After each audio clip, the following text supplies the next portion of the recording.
I've been sitting on this for weeks, and it's tearing me apart.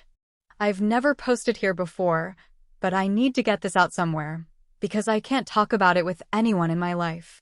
This is about my younger sister, 16F, who's autistic, and something happened between us that's left me upside down.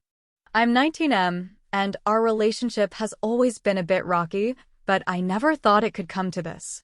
I'm still trying to make sense of it, and I'm hoping writing it out will help, or maybe someone out there can relate. For some context, my sister, I'll call her Ellie, has high support needs autism. She's mostly nonverbal, communicates with some signs in her tablet, and has intense sensory issues that can lead to meltdowns when things get to be too much. Growing up with her wasn't easy. My parents poured everything into her care, therapy, special schools, doctor's appointments, and I often felt like the invisible kid, figuring things out on my own. I love Ellie, don't get me wrong, but there's always been this undercurrent of resentment about how our family life revolves around her needs. Still, I've tried to step up as her big brother, helping with her bedtime routine, playing her favorite sensory games, or sitting with her when she's overwhelmed. It's just what you do, you know? About 6 weeks ago, everything changed. It was a Saturday night, and my parents were out for one of their rare date nights, maybe the third one this year. I was in charge, which is pretty standard. Ellie had been off all day, pacing, stimming with her hands, making these low, distressed hums that mean she's on edge. I could tell she was heading toward a meltdown, so I pulled out all the stops: her weighted blanket, her noise-canceling headphones, her favorite YouTube channel with aquarium videos. I even made her a snack with those specific crackers she likes, arranged exactly how she wants them. Nothing was working. By 8 p.m., she was screaming, rocking back and forth on the couch. And I was starting to feel that helpless knot in my chest. I went to the kitchen to grab her sensory chew toy, thinking maybe that would help. While I was rummaging through the drawer, her screaming stopped. Completely. The house went dead silent, which is never a good sign with Ellie. It usually means she's either calmed down or something's very wrong. I called her name, but no response. I walked back to the living room, and there she was, standing in the middle of the room, holding a kitchen knife. Not a butter knife, but the big chef's knife we use for cutting meat or chopping veggies. My heart just stopped. She was gripping it so tightly her hand was shaking, and she was staring right at me. Her eyes were blank, like she wasn't even there. I've seen her in meltdowns before, but this was different. It wasn't anger or fear, it was like looking at a stranger. "Ellie," I said, trying to keep my voice steady even though my legs felt like jelly. "Hey, let's put that down, okay? Look, I've got your toy." I held up the chew toy, waving it a little, but she didn't even blink. I took a step closer, and that's when she lunged. Full-on charged at me with the knife raised. I don't know how I reacted so fast, but I twisted out of the way, and the blade grazed my arm. It wasn't deep, just a stinging scratch, but I saw blood and my brain went into panic mode.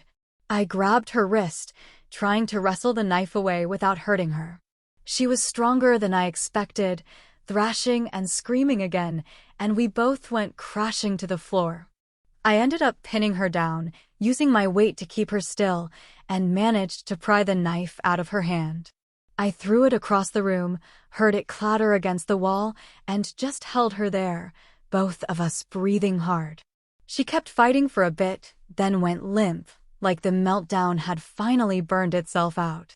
I don't know how long we stayed like that, maybe 10 minutes, maybe longer.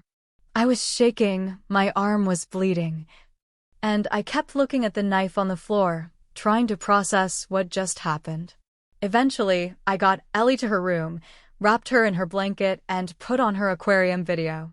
She started rocking, staring at the fish like nothing had happened. I cleaned up my arm, slapped a bandage on it, and sat on the couch, staring at the wall until my parents got home. When they walked in, I could barely look at them. They asked how things went, and I lied. I said Ellie had a bad meltdown, grabbed a knife off the counter, and I got scratched while calming her down. I don't know why I didn't tell them the truth. Maybe I was scared they'd blame her, or worse, blame themselves. Maybe I didn't want to say out loud that my little sister might have tried to kill me.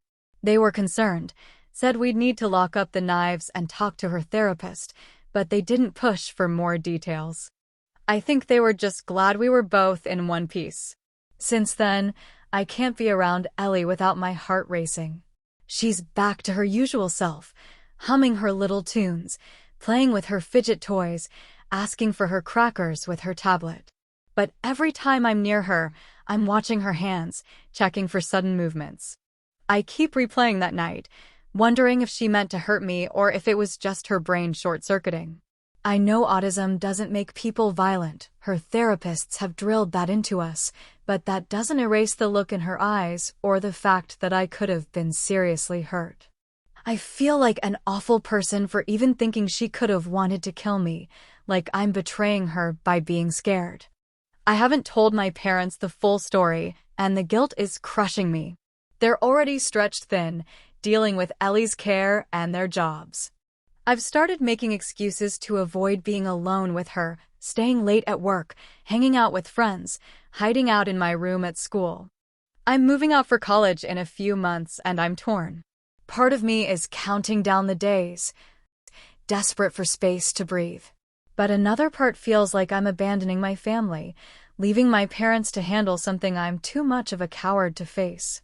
I've tried looking up stuff like this online, but most of what I find is either horror stories that make me feel worse or articles saying this kind of thing doesn't happen. Has anyone else been through something like this? How do you rebuild trust with someone who hurt you, especially when they might not even know what they did?